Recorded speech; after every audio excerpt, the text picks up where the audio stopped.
What is the value of voltage and power gain in an amplifier? It's given in the question. The audio was amplified by using a common emitter transistor which is using a signal voltage of 3 volt, whereas the detail of resistance of collector terminal and base terminal is given in the question. So for this, first we need an equation which is used to find the voltage and power gain.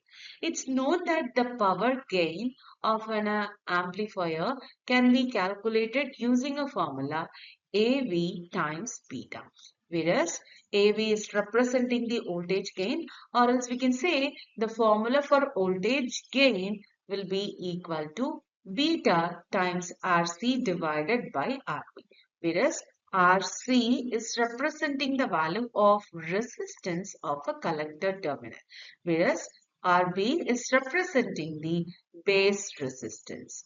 It's given in the question. RC is 3 kilo ohm and RB is 2 kilo ohm. Now we can apply the values, whereas beta in the expression is representing the value of current gain. Current gain is given as 100 in the question.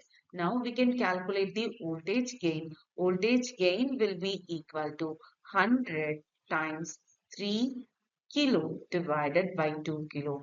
When we are simplifying the terms, we will get the answer of 150. So this is a value of voltage gain. Similarly, the power gain can be calculated using a formula AV dot beta. Whereas AV we calculated 150. So 150 times the beta, the current gain, 100 will be equal to 15,000. So the value of power gain and voltage gain is nothing but 150 and 15,000. So the correct answer here will be option B.